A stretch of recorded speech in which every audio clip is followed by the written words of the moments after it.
Quero saudar os meus irmãos e amigos em Cristo Jesus com a paz do Senhor. E voltando, falando do EBD, com a lição Betel Dominical. Essa é a lição de número 13. Isso quer nos dizer que é a última lição deste trimestre e a última lição também deste ano de 2024. Em 2025 nós começamos com um novo trimestre e esperamos em Cristo Jesus que estejamos juntos todos estes dias aí, se o Senhor nos permitir, falando do EBD e as lições bíblicas da CPAD e também a lição Betel Dominical. Também a lição de número 3, essa lição vai ser ministrada no dia 29 de dezembro de 2024. E com isso eu gostaria também de desejar a todos um feliz ano novo. Que 2025 seja tão bom, ou até mais, ou melhor do que o ano de 2024. Tá bom? Que se o Senhor nos permitir, tenhamos muitas bênçãos espirituais em Cristo Jesus e também aquelas materiais que nós necessitamos para o nosso viver cotidiano. Também na lição de número 13, ela traz por título Aprendendo com os 10 Mandamentos, pilares éticos e morais, cujos princípios são relevantes e aplicáveis na vida contemporânea. O texto áureo se encontra na primeira carta que Paulo escreveu aos Coríntios, no capítulo de número 10, o versículo de número 11, está escrito desta maneira: Ora, tudo isto lhe sobreveio como figuras, estando escrita para nosso aviso, para quem já são chegados os fins dos séculos. A verdade aplicada, fomos libertos da escravidão, do pecado, para pertencermos a Deus e vivermos segundo a sua vontade em todas as áreas da vida para a glória de Deus. Os objetivos da missão: o primeiro é destacar Jesus Cristo como cumprimento da lei. O segundo, falar sobre os mandamentos e a vida prática. E terceiro, ensinar os princípios básicos dos 10 mandamentos. Também quando nós olhamos para a missão, nós já entendemos que a importância dos ensinos, dos preceitos, dos mandamentos que o Senhor preparou para que nós conduzíssemos as nossas vidas no caminho da salvação, desde os primórdios, desde o começo, desde as leis bem passadas a Moisés. O Senhor tem por finalidade, por propósito, que nós possamos trilhar o caminho da salvação que o Senhor preparou para nós. Não somente para nós, mas para todos quantos alcançarem esta graça de estar na presença do Senhor. Dentro do tema, nós já temos a questão do aprender. Mas aprender o quê? Que os mandamentos, apesar de o Senhor já os terem cumprido e entregue a nós esta vitória, eles não perderam, contudo, a finalidade de ensino, de condução. Nós vamos ver que ele é chamado, a lei é chamada de área. Nós vamos ver também as 3 áreas dentro da lei, né? A lei cerimonial, a lei civil e também a lei moral, a lei moral. E são estas que nós teremos por base na lição deste dia, ou do horário que você lê à noite, ou ouvir de dia, de tarde, de noite. Eu não sei qual o horário que você prefere ouvir ou ter aí um pouco mais de subsídio para a sua lição. Tá bem? Então nós vemos aqui porque aprendemos a ter pilares. Quando falamos de pilares, falamos de sustentação, daquilo que sustenta um edifício, uma construção, ou quando falamos, se você estiver sobre uma ponte, trafegando sobre uma ponte, você tem que entender que abaixo dela existem pilares e até de profundidades muito grandes, para que sustente o peso aí de um fluxo muito grande de veículos, tanto leve quanto pesados. Quando falamos de pilares, falamos de sustentação, de sustentáculos, daquilo que mantém firme e de pé, num certo sentido, aquilo que nós estamos edificando. E também é chamada de princípios relevantes, quer dizer, são princípios, são mandamentos, são ordenanças importantes para a nossa vida e também aplicáveis na vida contemporânea, quer dizer, são relevantes e aplicáveis para o dia de hoje também. Tá bom? Não nos assustando com a questão, mas será que estão ensinando nós a guardarmos de novo ali? Não, ninguém está falando, nós estamos trazendo a você as questões relevantes, aplicadas, os pilares, aquilo de ensino que estava, não as cerimônias ou os sacrifícios, mas os ensinos, as figuras, as sombras, os aios. A lei é um aio, é um tutor, ela nos conduziu ou conduziu o povo de Deus até o tempo do nascimento de nosso Senhor, a vinda de nosso Senhor e Salvador Jesus Cristo em carne. Então nós não precisamos nos assustar, pelo contrário, também não podemos agir tão levianamente com Deus e deixarmos que os ensinamentos sejam deixados de lado. Nós não podemos também ter este pensamento de que foi feito ou escrito no Antigo Testamento não tem validade de ensino, de importância, de relevância para o nosso cotidiano, para o contemporâneo, para os nossos dias. Nós não podemos pensar desta maneira, também veremos por quê, tá bom? Quando nós olhamos para o motivo de oração, quer dizer, a oração para que o amor ao próximo seja uma ação contínua na nossa vida. O interessante é que este assunto ele tem vindo aí da quarta lição para cá, nós temos do quarto mandamento para cá, nós temos visto esta observação, a questão do amor ao próximo. Porque, obviamente, o Senhor, ao revelar os seus mandamentos, ele estava conduzindo o povo tanto a adorá-lo, a forma, a maneira, o conteúdo, como fazer e onde fazer, e o tempo de fazer, e também estabelecendo uma relação com o próximo, uma relação de convivência, de sociedade, de estar bem, de estar próximo e saber como devemos nos comportar com o nosso próximo. Tá bom? Então é esse o desejo da oração. O esboço da lição, como nós sempre lemos, nós teremos a introdução, o primeiro tópico que está escrito, Cristo, o cumprimento da lei, quer dizer, o Senhor, ele foi o termo, ele foi o cumprimento, ele foi aquele que trouxe a condição, como nós, como seres humanos, não conseguiríamos de forma alguma satisfazermos as exigências da lei. E Cristo veio para cumprir, não para abrogar, mas para cumprir a lei e assim nos entregar esta vitória também nas nossas mãos. Nós veremos na lição que quando nós não temos esta compreensão das exigências da lei, consequentemente, por que Cristo morreu, nós também agiremos de uma forma não tão importante ou não teremos a graça como relevante. Por quê? Porque nós não entendemos o básico. Para que a graça viesse em superabundância, a graça é necessária.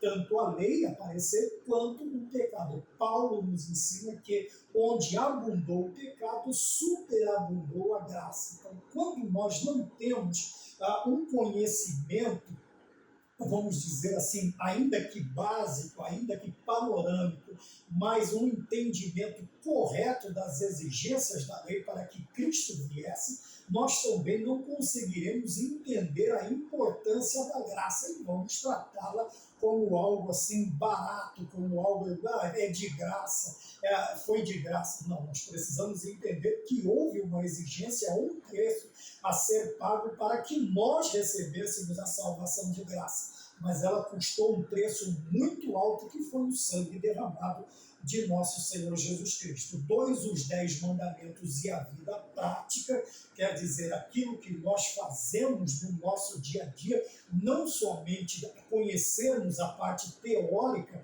mas colocarmos em prática aquilo que aprendemos, e também dentro dos 10 mandamentos nós temos ensinamentos salutares para que o nosso dia a dia, a prática destes mandamentos, desses ensinamentos, não vamos tomar assim a prática do mandamento como lembrando dos sacrifícios do Antigo Testamento e isto e aquilo, porque isto já é passado, tá bom? Estes são os rudimentos da fé, como diz o escritor aos Hebreus. Mas o ensinamento, nós vamos ver o padrão moral, ele continua sendo relevante e importante para os nossos dias, tá bom? E o terceiro, princípios básicos dos 10 mandamentos. Nós vamos ver aqui o que são princípios. Eles ainda são válidos? Os mandamentos ainda são válidos?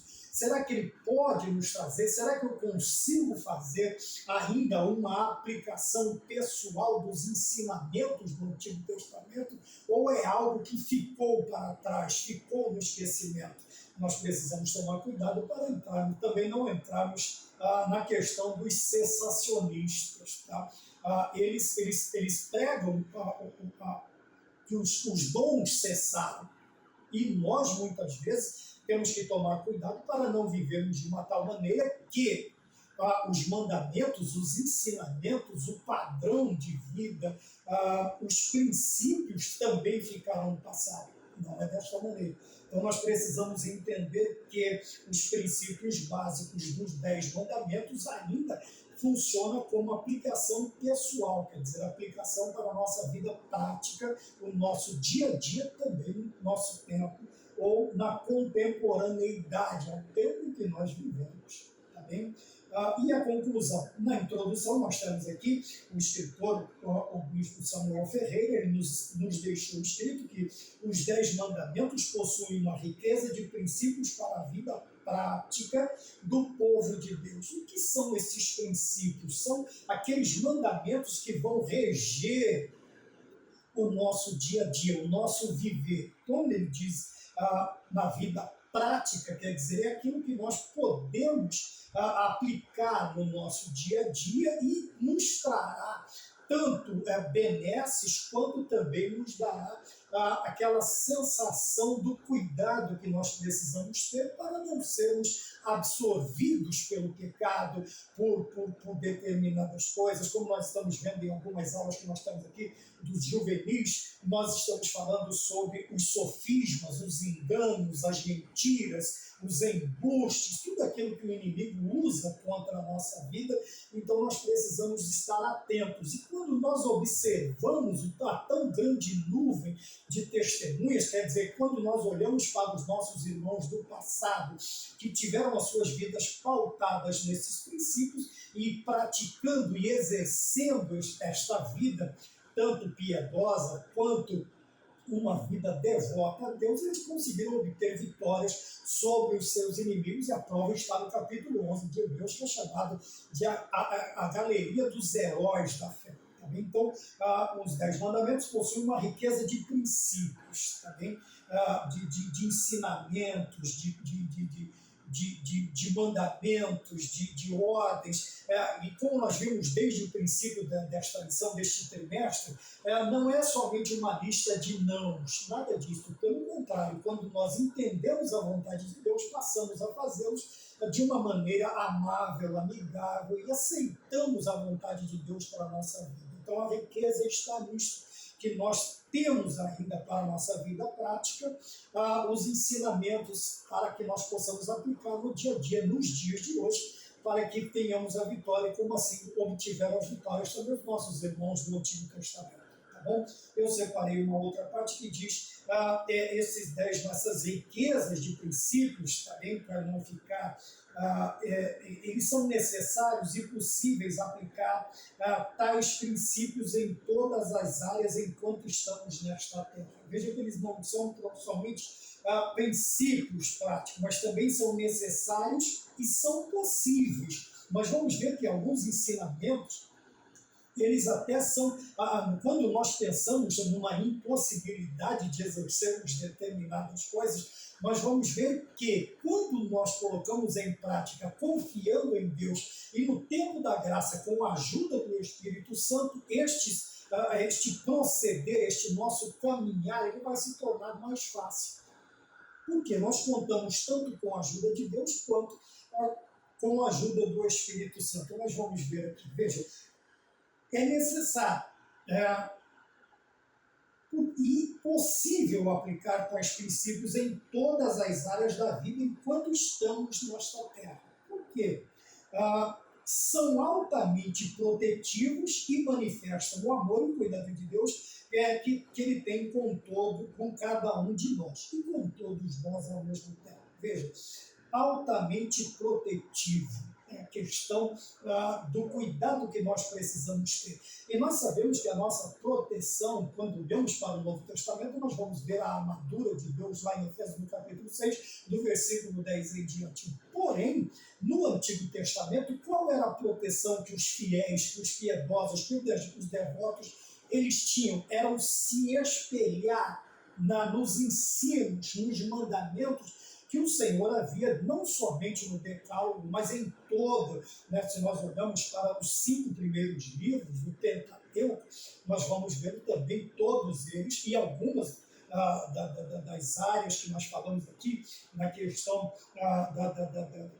da lei cerimonial, da lei civil e da lei moral, nós vamos ver que alguma dessas partes ela continua, no caso a lei moral, ela continua sendo aplicada porque elas são altamente protetivas. Então, nós precisamos. Quando olhamos para a lei cerimonial, nós vamos tê-la como um tutor, como aio, quer dizer, ela nos conduziu. Quando olhamos para os sacrifícios, as ofertas, as festas do Antigo Testamento, e não somente isso, quando nós olhamos na disposição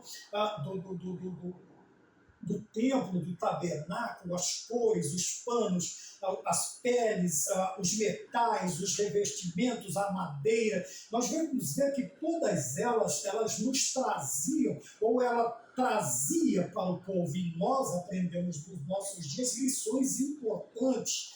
Quando olhamos para a madeira de acácia, nós vamos ver que ela é uma madeira incorruptível. Você poderia até colocá-la dentro d'água e ela não se corromperia facilmente, ela duraria muito tempo. E esta madeira, ela fala da incorruptibilidade de Cristo quando esteve entre nós e não pecou. Quando nós vemos o ouro revestido, a madeira de acácia, nós vamos ver as duas naturezas de Cristo.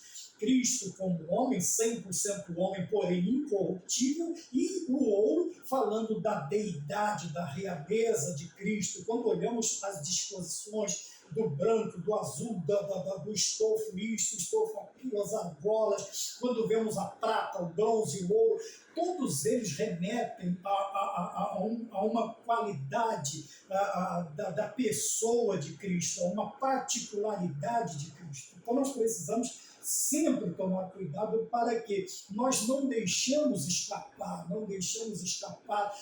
como disse o escritor aqui, a riqueza destes princípios, destes ensinos, destes mandamentos para a nossa vida nos dias de hoje. Tá bem? Relegando a questão, toda essa beleza do Antigo Testamento, somente para o povo judeu, e não é esta a visão. Tanto é que nossa Bíblia é composta tanto do Antigo quanto do Novo Testamento. Um complementa o outro.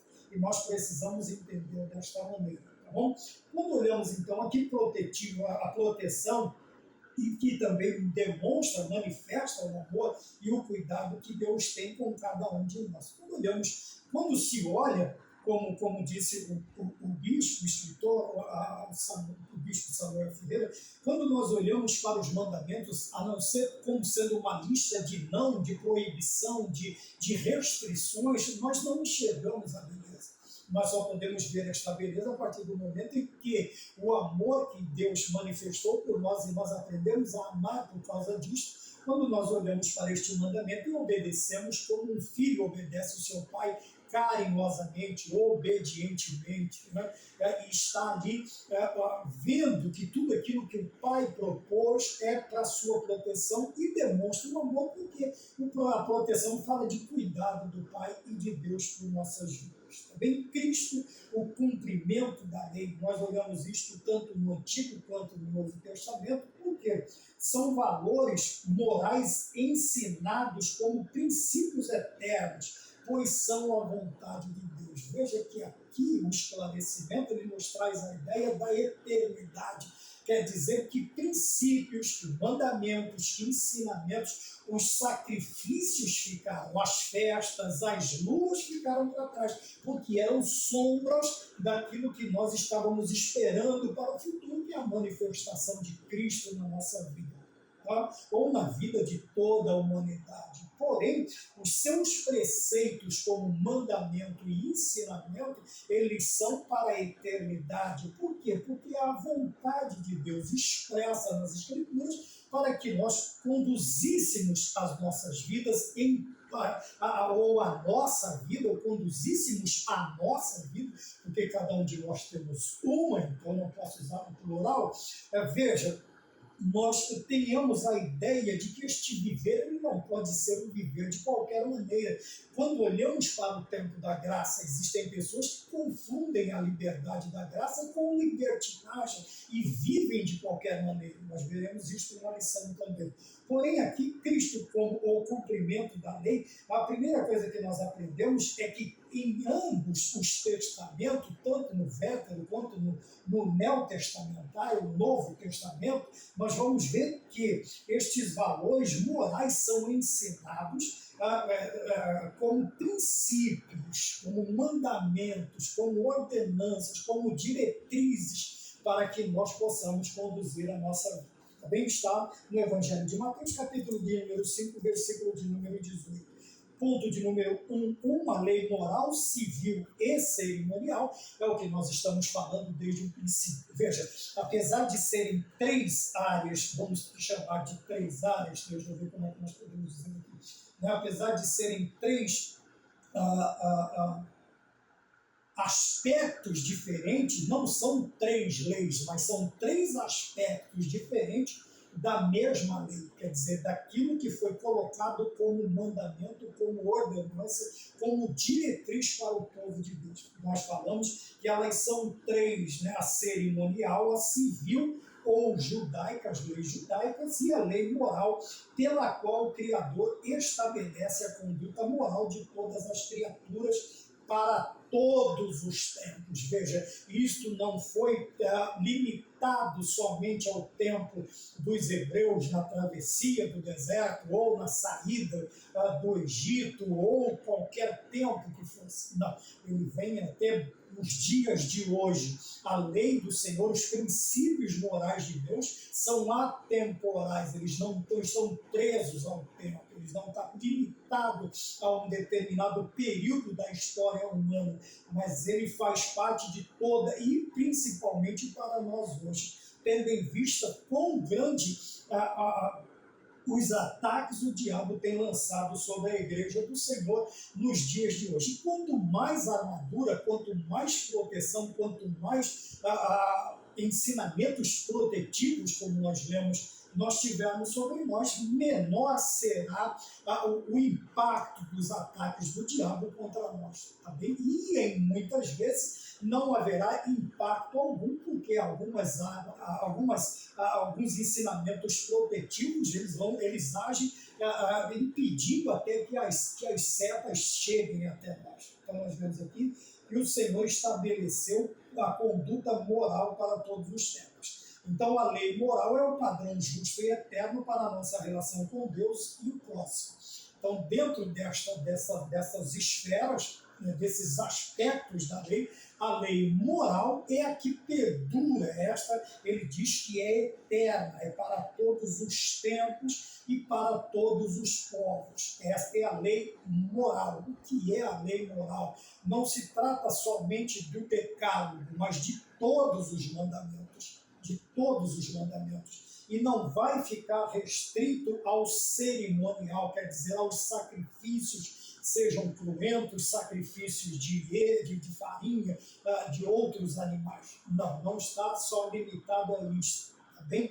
Porém, a importância que nós vemos quanto à lei cerimonial é esta, que ela nos mostrou Cristo. A Bíblia fala que elas são sombras das coisas futuras, em Colossenses capítulo 2, versículo 7, e Hebreus capítulo 10, o versículo de número 1. Que são sombras? Quer dizer, são os tipos, aquilo que nos mostrava, eu já falei várias vezes, e se você puder adquirir, é um livro bastante antigo, chama Sombras, Tipos e Mistérios, de João Leitão de Mello. É um livro muito bom, não é um livro espesso, não é um livro muito, como se diz, um livro muito grosso, mas é um livro agradável à leitura, com a profundidade daquilo que o Antigo Testamento mostrava, que é aquilo que o Antigo Testamento revelava. As pessoas olhavam para aquilo, eles se lembravam que o Messias haveria de vir. E ele também encontrava ensinamento sobre a pessoa deste Messias. E também como servir ao Senhor. Veja, a lei cerimonial, que trata do culto, apontava para Jesus Cristo, sendo sombra das coisas futuras. Estes são os sacrifícios. Tá bem? Se nós formos entrar na história, nós vamos usar muito tempo, não vamos gastar, mas vamos usar.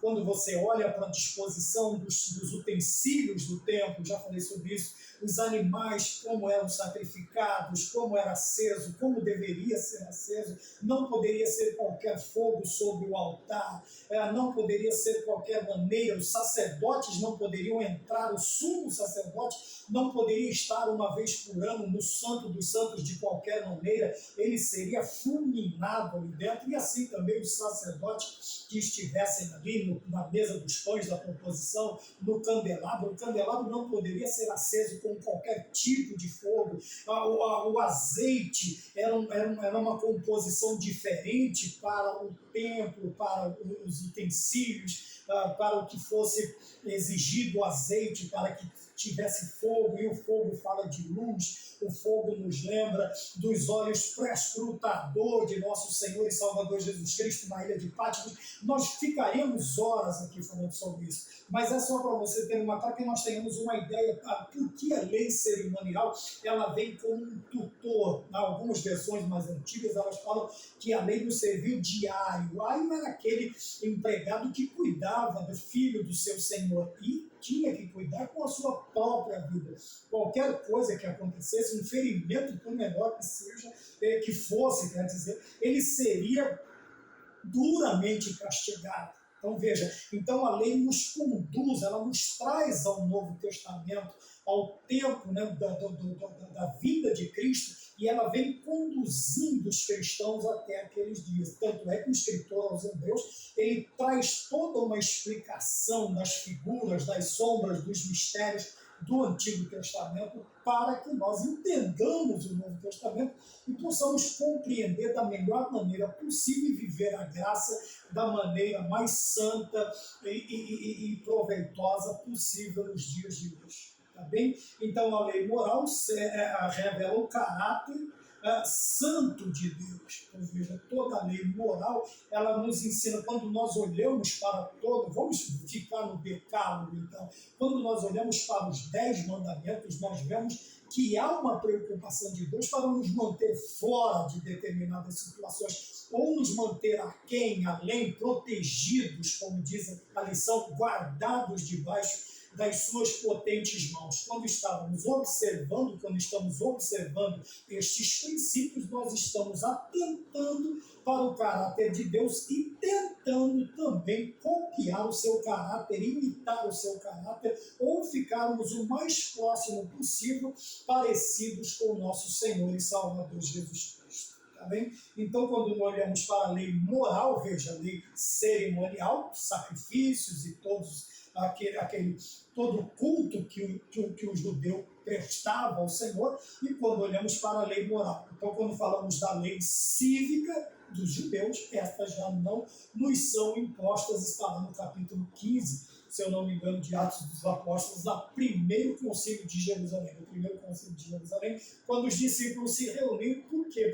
Porque os judeus queriam judaizar, eles eram chamados de judaizantes. Eles queriam que a igreja agora observasse algumas leis, como nós podemos dizer, morais também, né? E também cerimoniais, a questão da circuncisão e algumas outras coisas. Porém, pareceu como o concílio, os líderes do concílio, né, os quatro, os três, né, Pedro, João e Tiago, eles entenderam, ele vai falar que ele entendeu pelo Espírito Santo, que não iam impor nada mais à igreja além de quatro coisas, né? A prostituição, o sacrifício aos ídolos, o sangue, e o outro agora vou procurar me lembrar. Então nós vamos ver que as demais coisas que pertenciam ao povo judeu agora não fazem parte da igreja, não está para a igreja também cumprir estas situações, tá bem? Então, mas quando olhamos para o plano, para a lei moral, veja, os três aspectos da lei, é uma lei só, com três aspectos: cerimonial, moral e cívico.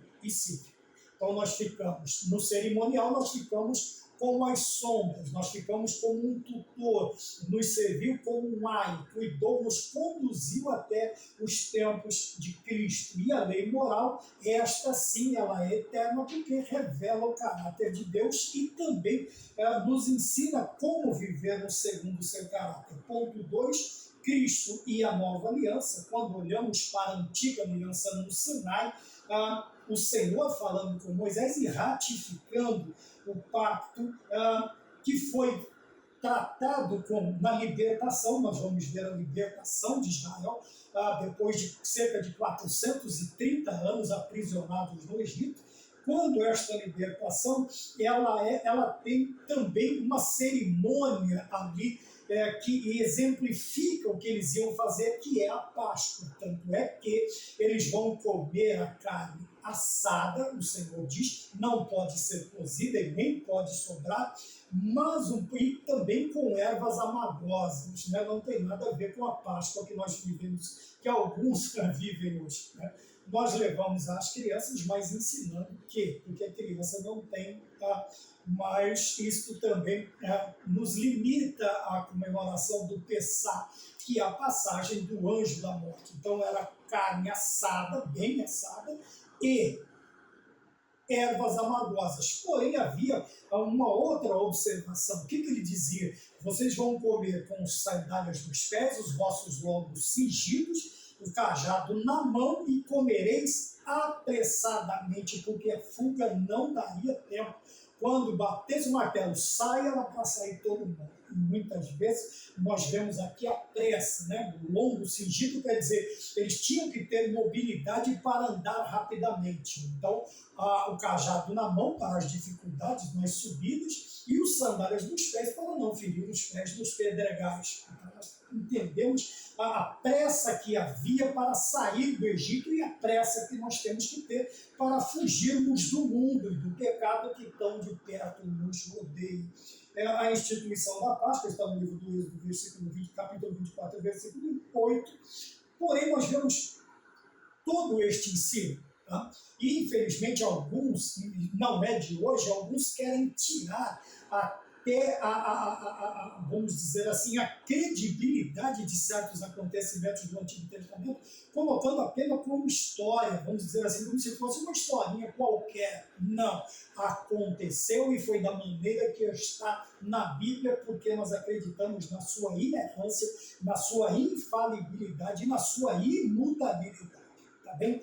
Então, nós vemos que houve esta ratificação dos mandamentos, o Senhor voltou a trazer à mente, e agora como um símbolo. Nós vamos ver que todos os grandes momentos de Israel, seja no deserto ou em qualquer outro momento importante, o Senhor sempre vai dizer a eles para deixarem uma lembrança, né, para deixarem um altar, alguma coisa que vai acontecer, uma festa, para que os judeus não se esquecessem daquilo que o Senhor havia ensinado através de livramentos e proteção no Antigo Testamento. Então nós vemos aqui, porém, com a vinda do Senhor Jesus Cristo, na plenitude dos tempos,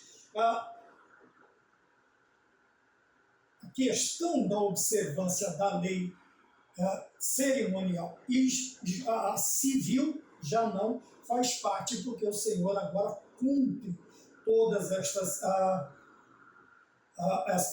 exigências, e agora ele estabelece um novo testamento. Esse testamento é no seu sangue. Veja que o Antigo Testamento todo ele é pintado com o sangue de animais. Pedro vai dizer que agora nós não temos mais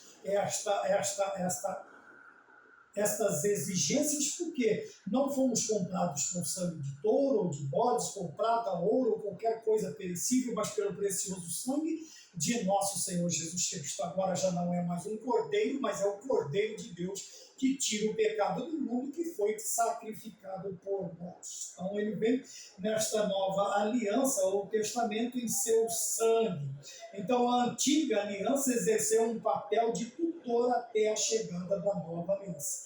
Veja que ela nos conduz, ela nos traz, ela é o tutor para as nossas vidas, para que nós cheguemos ao pleno conhecimento, ou ao conhecimento satisfatório de Cristo, da graça, do sacrifício, das exigências, e assim possamos abraçar com maior competência todo o ensinamento do Novo Testamento. Tá bom? Então a antiga aliança exerceu um papel de tutor, de condutor diário. Foi ele que um instrutor que nos trouxe até a realidade do Novo Testamento. 1:3, Cristo é o cumprimento da lei e o cumprimento da lei.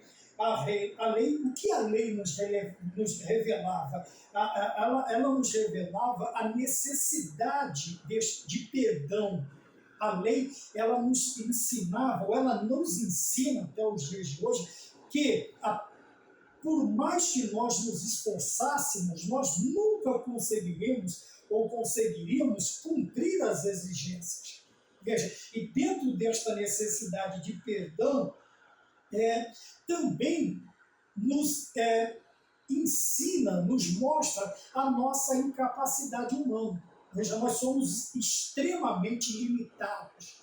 Por mais que nós tentemos ou usemos de muitos artifícios, nós nunca conseguiríamos atingir as exigências da lei. Porém, que era o quê? Não somente, quando usamos a palavra ou a frase agradar a Deus, nós não estamos falando de um tirano que quer ser bajulado, que exige isto. Não, nós estamos falando de algo que, quando nós, assim como um esposo, ele agrada a sua esposa.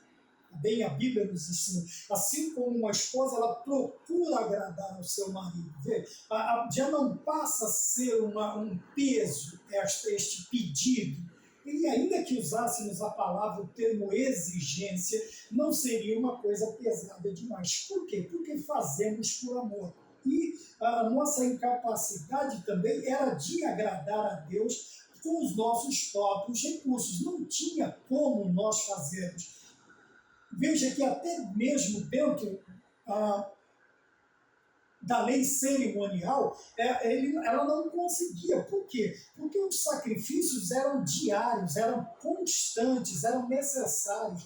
E o sumo sacerdote, uma vez por ano, ele tinha que entrar no Santo dos Santos por ele e pelo povo. Veja, mesmo ele estando na condição ou na sombra, ou sendo uma sombra do sacerdócio de Cristo, ele tinha que oferecer sacrifício por ele. Por quê? Porque era insuficiente, ele tinha que fazer aquilo constantemente. E o povo também, diariamente, eles sacrificavam. Eles estavam diante de Deus, eles estavam pedindo perdão, eles estavam... então nós vemos que aqui está a incapacidade, até a nossa incapacidade de agradarmos a Deus. A questão aqui de agradar não é de satisfazer o ego de Deus, mas é de cumprir. Agradar aqui seria de satisfazer alguns pedidos que a lei tinha ou que exigia de nós. Tá bem? Então a questão aqui é agradar à vontade, agradar os preceitos, satisfazer os preceitos. Tá bem? Não é massagear o ego de Deus, não tem nada a ver com isso. Mesmo porque Deus não tem isso. Tá bem? A prova de tudo é que, quando olhamos no plano eterno de salvação ou de redenção, tanto da raça quanto da natureza que foi criada, nós vamos ver um Deus amoroso, tá? Que fica muito longe do egoísmo, da jactância e de outras coisas que nós podemos usar como algo ruim, que nós, com o nosso ego, com o nosso eu, nós temos o costume de praticar. Tá bom? Então nós vemos que a lei, ela revela a nossa necessidade de perdão e a incapacidade que nós temos de agradar a Deus com os nossos próprios recursos. Para isto, Cristo veio. Ele satisfaz a lei, ele satisfaz as exigências de Deus e ele também agora ele está em nós sendo nosso representante. Ele é o advogado, claro, que João diz na sua primeira epístola, no capítulo 2, ele é o nosso advogado junto ao Pai. Jesus Cristo justo. Tem aqui também, não é possível compreender a morte de Cristo, é o que eu estou falando desde o princípio, não é possível compreender a morte de Cristo sem uma compreensão das exigências da lei. E Jesus Cristo cumpriu a lei e foi obediente até a morte e morte de cruz. Filipenses capítulo 2, versículo 8. Veja que não dá para ter um entendimento maior das exigências da lei, se nós não compreendermos. Aliás, não tem como nós entendermos a morte de Cristo se nós não compreendermos as exigências da lei. Veja que por séculos, por milênios, os homens não conseguiram fazer. E Jesus Cristo, em 3 anos, alguns dizem 3 anos e meio de ministério, o Senhor consegue cumprir, que até os 30 anos ele não começa o seu ministério, vamos dizer assim, como Messias, como o enviado do Senhor. Até os 30 anos ele tem uma vida lá igual a dos judeus, mas em 3 anos e meio ele começa no primeiro milagre de Cristo, no capítulo 2 de João, que é a transformação de água em vinho no casamento de Caná, da Galileia. Tá bem? Então, nós não conseguiremos entender, e quanto mais nós compreendemos quão exigente era a lei, mais nós entendemos e compreendemos a dimensão, se bem que não vamos conseguir, é lógico, mas nós conseguimos abarcar um pouco mais no termo de compreender o amor de Cristo por nós, ao se oferecer para satisfazer todas as exigências. Não foi só chegar lá, carregar uma cruz, morrer e ressuscitar. Não, existe uma série de exigências, uma série. Quando olhamos para as exigências da lei, nós vamos ver que o cordeiro tinha que ser de 1 ano, macho, sem defeito, separado. Ele ficava separado alguns dias para não ter contato com os outros. E tinha que ser assim, e assim, e assim, e uma infinidade de exigências. Mas se nós refutamos o Antigo Testamento e seus ensinamentos, a riqueza dos preceitos de Deus, nós nunca vamos compreender. E quanto mais nós entendemos a crueza, não crueldade, mas a crueza da lei, é que nós vamos entender tanto o amor sacrificial de Cristo quanto o amor sacrificial de Deus, porque ele sacrificou o seu filho e o filho sacrificou a sua vida. Mas quando nós não temos uma compreensão, sabe aquele filho que o pai fez de tudo e adquiriu riquezas e deixou, como é sempre a tendência? Lógico que existem exceções, mas a maioria das vezes são os filhos jogar fora toda aquela riqueza. Por quê? Porque eles não sofreram, eles não entenderam, eles não quiseram compreender, eles não estavam nem aí para o que os seus pais sofreram, para adquirir tudo aquilo que deixou para eles. Eles simplesmente vão aí viver na esbórnia e vão jogar tudo fora, aquilo que a duras penas os seus pais adquiriram para deixar para eles seus filhos. Mas quando um filho ele é cônscio de todo o esforço de seus pais e do amor dos seus pais, ele vai preservar aquilo e deixar também para os seus filhos. E os filhos vão entender, porque os pais são cônscios, os filhos também, majoritariamente, a maioria das vezes, os filhos também vão entender e aceitar esta ideia e vão preservar aquilo. Por quê? Porque eles entenderam o sacrifício do primeiro que começou a fazer.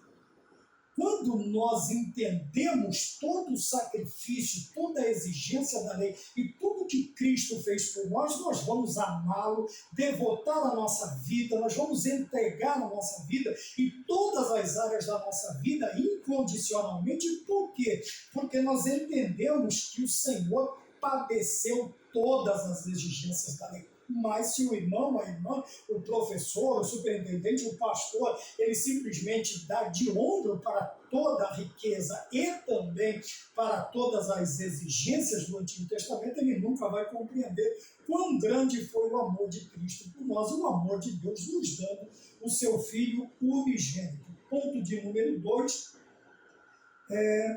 os 10 mandamentos e a vida prática. Então nós vemos aqui os padrões de Deus no relacionamento com o próximo e, veja, padrões de Deus. Primeiro, quando nós olhamos para a vida prática, nós vamos ver, eu separei em 3 partes aqui. Primeiro, nós vamos entender os padrões de Deus. O que é um padrão? O que é padrão? É quando você consegue cumprir determinadas coisas dentro daquilo que foi estabelecido, dentro daquilo que foi feito. Então nós temos um padrão. Veja que tudo que vai ser investigado, que vai ser aplicado, que vai ser trabalhado, ele tem que obedecer a padrões. Tá? Existiu até um filme que nós assistimos até bem pouco tempo, que um comandante tinha o costume de citar padrão, padrão, né? Falava boas, era o meio padrão, quer dizer, está dentro daquilo que é pedido de um bom operador, de um bom cumpridor, de um bom trabalhador, de um bom profissional. Ele tem um padrão, um método, ele tem uma forma de trabalhar que obedece a preceitos. Então, como nós vemos aqui, os 10 mandamentos e a vida prática, na vida prática ou no nosso cotidiano, nós teremos um padrão. E que padrão é este? Apesar de termos aprendido padrões maravilhosos de nossos pais, nós aprendemos também dos nossos tutores humanos, quer dizer, dos nossos pastores, mas o padrão de excelência são os padrões de Deus, são os preceitos, é o caráter do Senhor que estabelecerá este padrão na nossa vida. Depois nós vemos também os 10 mandamentos e a vida prática no nosso relacionamento com o próximo. Obviamente que obedecendo ou copiando os padrões de Deus, o nosso relacionamento com o próximo será maravilhoso, alvissareiro. A nossa vida será, a nossa vida em sociedade será uma vida profícua, benéfica, alegre, feliz, e as pessoas reconhecerão o padrão de Deus na nossa vida. Então, no nosso relacionamento com o próximo e os 10 mandamentos na vida e a vida prática, como um manual de adoração e conduta. Veja, agora nós vamos trazer todo aquele ensinamento, todo aquele que nós aprendemos com o tutor, com o aio, com a lei, vamos dizer assim, cerimonial. Nós vamos trazer todo este padrão de adoração e de conduta. Por quê? Porque não pode ser de qualquer jeito. Hoje nós vemos, infelizmente, apesar das igrejas quererem viver, vamos falar agora daqueles que são realmente cristãos, não estou falando de ecumenismo, mas apesar das igrejas estarem buscando um relacionamento, e isto é muito bom, é salutar, porém, tem que se existir, tem que ter um padrão. Este padrão não pode cada um puxar para um lado. Não tem como. Por isso que as igrejas irmãs e as igrejas co-irmãs, elas se dão. O que são igrejas irmãs? Nós vemos aí por todos os ministérios da Assembleia de Deus, são as igrejas irmãs. Estamos debaixo do mesmo nome, estamos debaixo da mesma placa praticamente. E tem as igrejas co-irmãs, que são aquelas que os seus padrões de moral, de conduta, de ética, de doutrina, não ferem nem interferem no padrão ético bíblico. Os costumes são outras coisas, tá bem? Mas existem aquelas que são totalmente antibíblicas, tá? E o cristão que estuda, que aprende, que é frequente na escola dominical e nos cultos de doutrina, ele sabe de que nós estamos falando. Então, por isso, o ecumenismo de todas não existe, não pode existir. Porém, as igrejas irmãs e co-irmãs é totalmente diferente, é uma outra situação. Tá bem? Então, nós vemos aí também os 10 mandamentos como um manual de adoração e de conduta. Quer dizer que o culto ele não pode sair daquele padrão pré-estabelecido por Deus. Tem que existir um padrão. E este padrão tem que ser o padrão de Deus, aquele que ele estabeleceu para nós. bem? E nós precisamos, aí você diz assim, mas então é do Antigo Testamento? Não, você vê no Novo Testamento, existe um padrão de santidade, um padrão de adoração, um padrão de comportamento na presença de Deus, isso nós vemos no Antigo e no Novo Testamento, então nós precisamos nos estabelecer. E como nós nos estabelecemos? Através das Sagradas Escrituras e do contato com Deus. Os padrões, os padrões perfeitos de Deus. Não significa que os padrões de Deus deixaram de existir. Por que esta ideia? Não é porque nós não vivemos mais debaixo da lei, não quer dizer que os padrões morais de Deus deixaram de existir. De maneira nenhuma. Nós estamos falando isso desde o princípio da lição. Tá? Ou não são mais exigidos. Tais pensamentos podem servir como justificativa para um viver que transforma a graça de Deus em libertinagem, que eu falei, já dei uma dica no começo da aula. Então veja, a partir do momento em que nós temos um entendimento, uma visão, olhamos por um prisma diferente daquele que Deus estabeleceu para nós, qual é a tendência? É nós pensarmos assim, bom, aquilo que era já foi, não existe mais. Não é porque nós não estamos mais vivendo a lei cerimonial e nem cívica, nunca vivemos as leis cívicas dos judeus, não quer dizer que os seus preceitos morais eternos, imutáveis, eles deixaram de existir, de maneira nenhuma. O padrão de santidade do Antigo Testamento, ele pode ser trazido, como nós vimos na lição, ele pode ser trazido e aplicado para a nossa contemporaneidade, para os nossos dias. Certo? E não é difícil aplicá-los, porque hoje nós temos uma compreensão mais ampla de toda a doutrina bíblica e somos habitações ou a habitação do Espírito Santo, e ele vai nos ajudar a trazer, aplicar, a viver tudo aquilo que nós aprendemos sobre santidade, desde o Gênesis ao Apocalipse. A adoração desde o Gênesis ao Apocalipse, a conduta desde o Gênesis ao Apocalipse. É para isso que servem os preceitos. Porque quando nós agimos fora deste padrão, nós também teremos uma visão deturpada da graça. Tá bem? E a graça, segundo está escrito em Gálatas, no capítulo 5, o versículo de número 1, ele vai dizer que nós fomos chamados para a liberdade. E Paulo nos alerta a não voltar a nos metermos novamente debaixo do jugo da lei. No versículo 3 ele vai falar algo sobre não confundir a graça, a liberdade com libertinagem.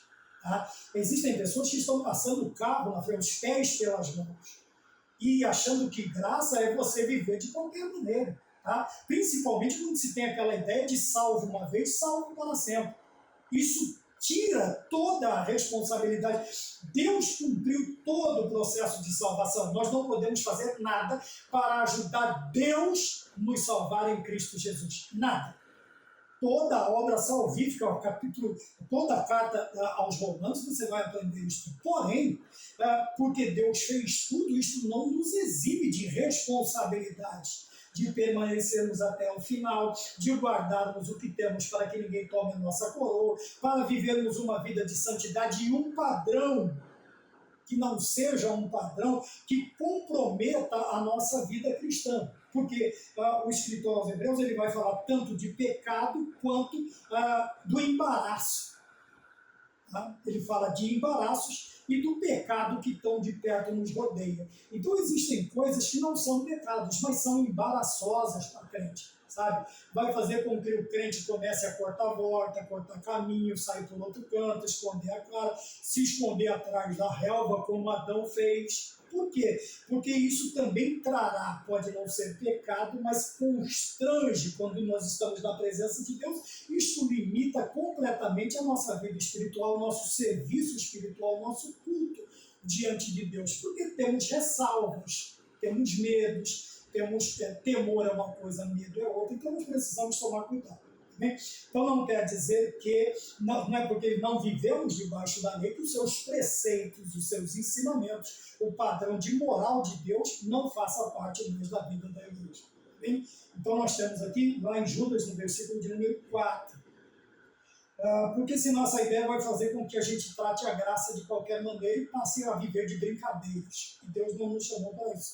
Então, todos precisam conhecer os padrões de Deus, todos precisam ser participantes da natureza divina e todos precisam andar em espírito. E como é que nós vamos ter esse entendimento? Tá bom? Precisamos conhecer a Deus, precisamos conhecer os padrões de Deus, precisamos conhecer, ser participantes da natureza divina e andarmos em espírito. Tudo isso vai nos vir através da ideia que nós temos da responsabilidade e do sacrifício vicário. Isso será para nós um prazer satisfazermos a vontade de Deus, tá bem?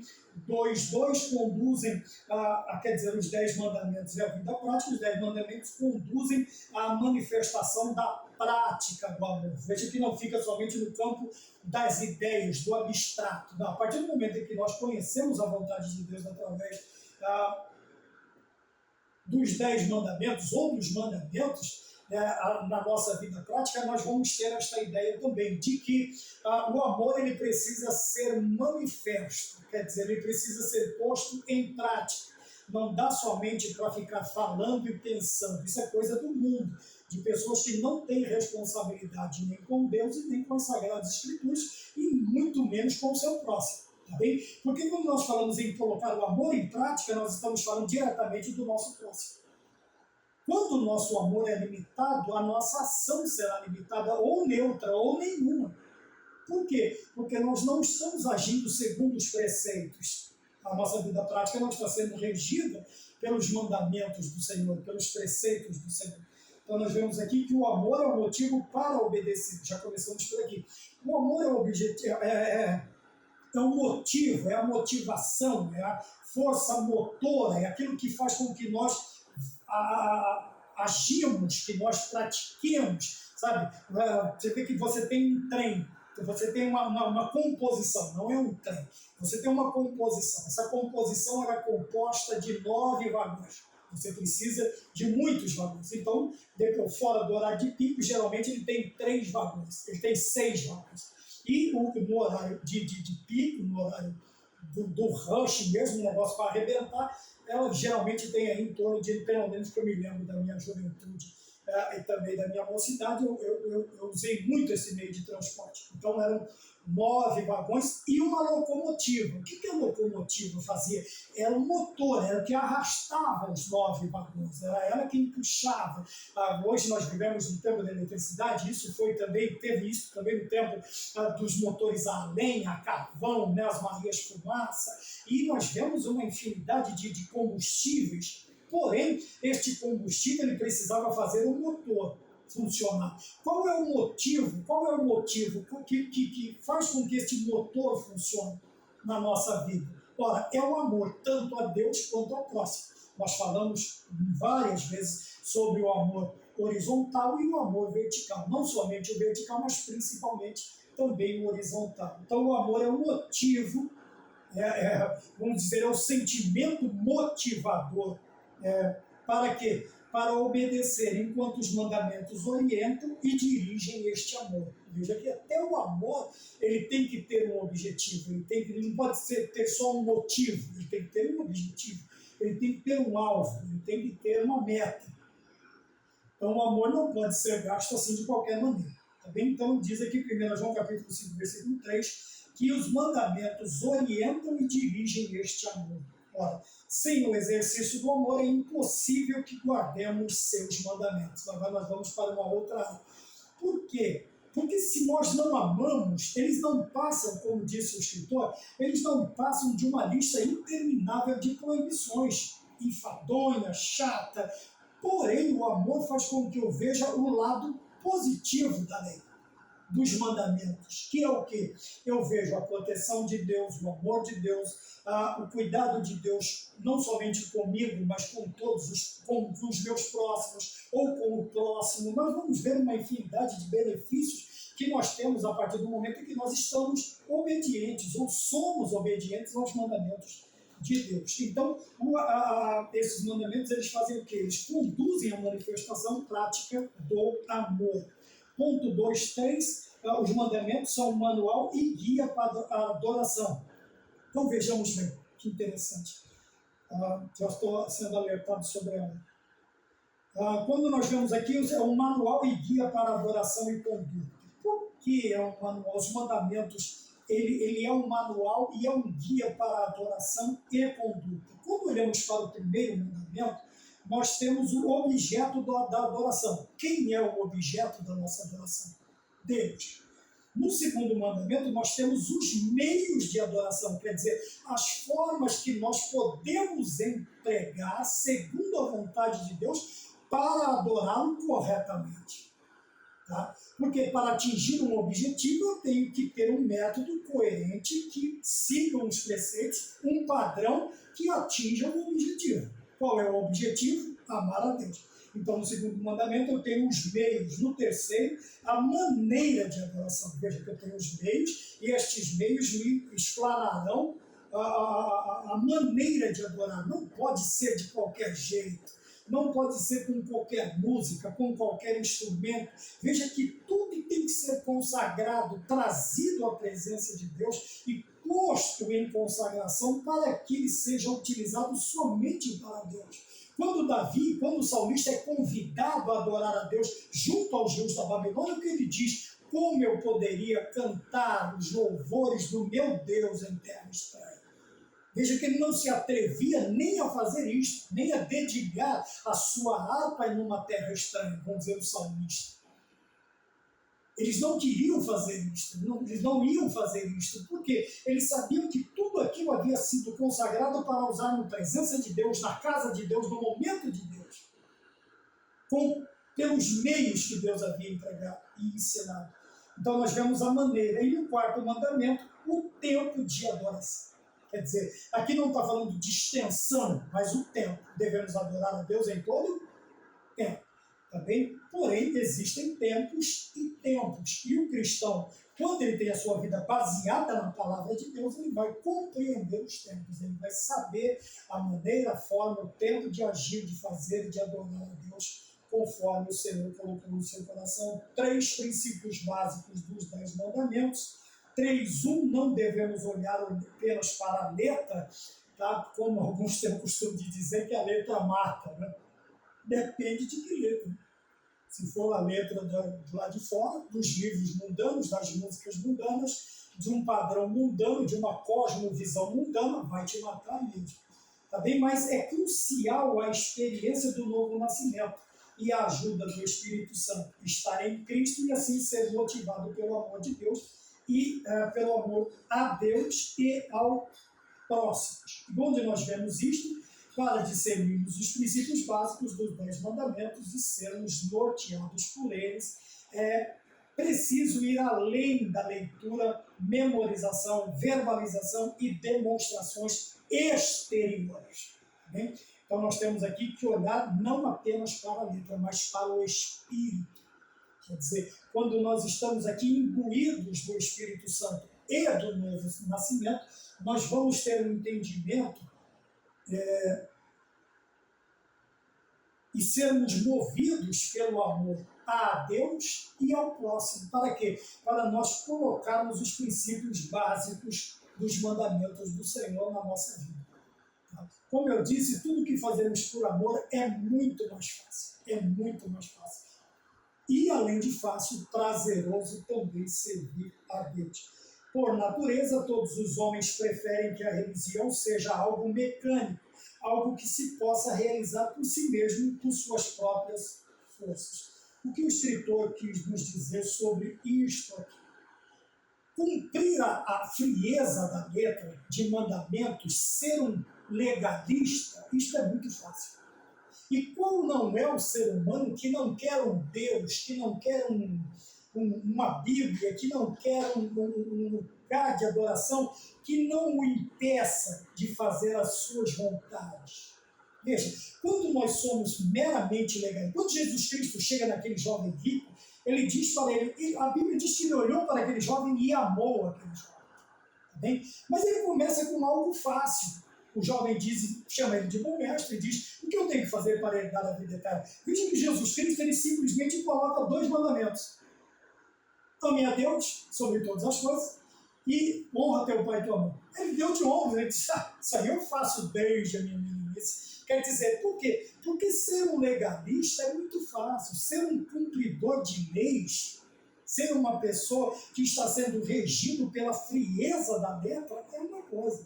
Mas quando Jesus Cristo olha para ele e diz, vai, vende tudo que você tem, porque ainda te falta uma coisa, vai, vende o que você tem, dá aos pobres e me serve. A Bíblia diz que ele abaixa a cabeça do Cristo, dá meia volta e vai embora. Ele não quer Cristo. Por que ele não quer? Não é que ele não quer Cristo, ele não quer deixar a comodidade da sua vida, ele não quer um Deus que interfira no seu padrão de vida, ele não quer uma Bíblia que venha dizer a ele o que ele deve e o que ele não deve fazer.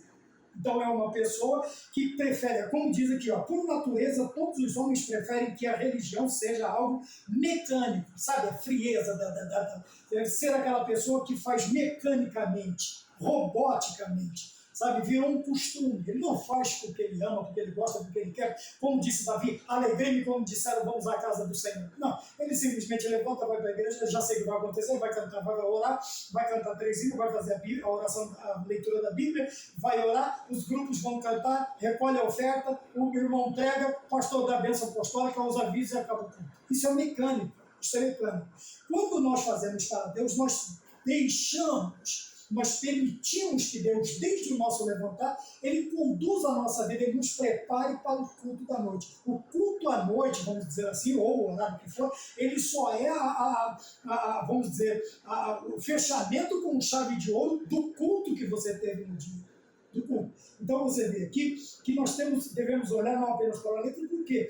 Porque ser legalista, ter uma vida cristã religiosa mecânica é muito fácil. O problema sabe, nós agradamos a Deus com aquilo que a gente acha que Ele gosta, ou que a gente quer entregar para Ele, não o que Ele pede de nós. Veja que Miqueias faz uma pergunta, o que é que Ele pede de vós? O homem chega ao ridículo, 10 ribeiros de azeite, o que o Senhor quer? O meu filho em sacrifício? Olha que loucura, Deus nunca pediu sacrifício humano, nunca.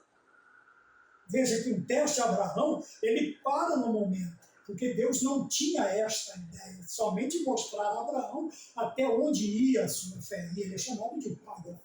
Então, quando nós olhamos para a Bíblia, nós precisamos entender todas estas coisas, nós precisamos chegar a este conhecimento. Bem? Por quê? Senão nós nos tornaremos meros legalistas, mecânicos, robôs. Sabe? Não vai haver aquele amor, aquele carinho, aquela liberdade que nós damos ao Espírito Santo para ele trabalhar nas nossas vidas. Ok? Se nós formos mais adiante, 3:2, cada mandamento trata de um grupo de pecados. Veja que ele está falando de grupos, ele não está falando de tamanho de pecado, mas cada pecado ele vai agir, veja, a concupiscência dos olhos, a concupiscência da carne, veja que um fala nos olhos, outro fala da carne, o outro vai falar do quê? Da soberba da vida. Quando nós olhamos no capítulo 5 da carta de Paulo aos Gálatas, nós vamos ver uma lista bem grande de pecados. E ele vai narrando, e cada grupo você vai ver que ele atinge uma esfera da alma. Tá bem? Quando nós lembramos do ser humano como um ser tricotomista, né? Ele é corpo, alma e espírito. Então nós temos os sofrimentos, nós temos as áreas físicas, nós temos as áreas sentimentais, né? E temos a área espiritual. Então nós precisamos tomar cuidado com esses 3 pontos. Tá bem? E ele divide aqui.